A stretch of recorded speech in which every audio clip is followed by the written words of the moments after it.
भगवान कथा सुनाने लगे और जब कथा होती है तो माता सामने बैठ जाती है। भगवान को कथा बड़ी अच्छी लगती है, इसलिए जीवन में कभी रामचरितमानस शंकर जी को सुनाई, कभी बने ना बने सावन के महीने में, पूरे सावन मास में, रात में दिन में जब समय मिल जाए रामायण पढ़िए।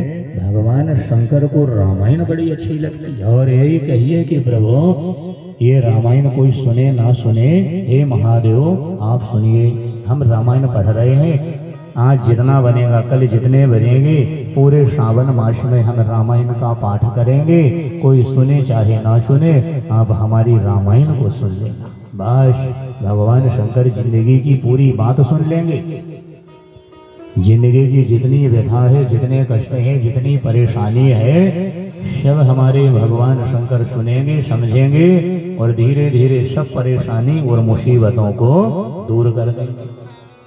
हाँ, रामायण तो रोज पढ़िए और प्रतिदिन शंकर जी को समय निकाल के सुनाइए। रामायण पढ़ते समय यही कहिए कि महादेव आपको रामायण बड़ी अच्छी लगती है, हम राघव की चर्चा करेंगे, आप सुनिए, आप श्रवण करिए। ऐसी भावना हर माता बहन, हर भैया लोग, हर भक्त लोग यदि करके और भगवान को जरा रामायण सुनाए।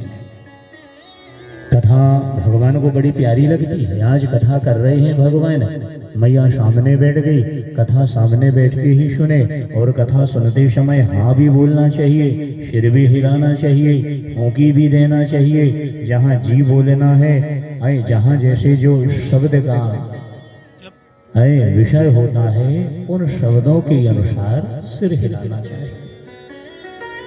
तो मैया सामने बैठ गई, भगवान ने कहा कोई ना सुने, जाके लिए भगवान ने डमरू बजाया और जब भगवान की डमरू बाजी, नित्यावसानी नगराज राजो, नित्यावसानी नगराज राजो, ननाद ढक्का नव पंचे वारम। जैसे ही भगवान की डमरुआ बजी है और भगवान की बा डमरुआ की बजने में जितने जीव हैं, पशु पक्षी हैं, उड़ के चले गए, वहां कोई नहीं। अरे भैया 3 दिन का जन्म लिया एक शुक पक्षी तोता वहां रह जाता है। शुक माने तोता, जोड़ना नहीं जान रहा, बोलना नहीं जान रहा है, घोंसले में रह गया और बाकी परिवार वाले उड़ के चले गए। अब उसे कौन ले जाए, कोई नहीं ले गया, तो तोता बैठा है डाल में, घोंसले में, और नीचे भगवान की कथा हो रही है, दिव्य कथा चल रही है। तो भगवान ने तोते को ज्ञान दिया है 100-150 बार यदि हमारे मुंह से सुन ले सीताराम सीताराम, तो वो भी कहने लगता। यह भगवान का आशीर्वाद है।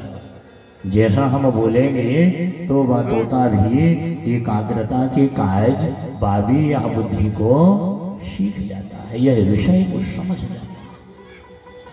तो पेड़ की डाल में बैठा है तोता और तोता नीचे का सुन रहा है, हूँ हरिओम, हूँ हरिओम। जी हाँ, ये 3 शब्द सुन, क्योंकि पार्वती जी कथा सुन के हाँ कह रही थी, हूँ कह रही थी, हूँ की दे रही थी, तो तोता सुन लिया और सीख गया। आधी रात को जरम धमाणम मैया को थोड़ी जमाई आई तो माता पार्वती सो गई। अब कथा सुन के हूँ कौन दे गई, तो हूँ देने का काम ये तोता कर रहा है, हूँ हूँ हूँ हूँ कर रहा है। आधी कथा सुन लिया महाराज, और जैसे ही सवेरे हुआ तो भगवान ने कहा पार्वती तुम विनोद कर रही हो, सो रही हो, अभी तो हूँ की दई हो, 2 मिनट पहले हूँ की दई हो। हिलाए डुलाए तब पार्वती जागी। पार्वती ने कहा महाराज आगे तो मालूम नहीं है, मैंने आधी रात तक की कथा सुनी हो, आगे मुझे पता नहीं है। तब उसी समय भगवान ने कहा भाई अभी तक तो तुमने हूँ की दिया 1 मिनट पहले और कह रही आधी रात। तो हुकी देने वाला कौन है? जब यहाँ डमरूट बजाए के और मेरी डमरुआ के बजने से सब उड़ गए, चले गए, कोई है ही नहीं, तीसरा है ही नहीं, तो ये हुकी कहने देवे। जो पेड़ की नजर में भगवान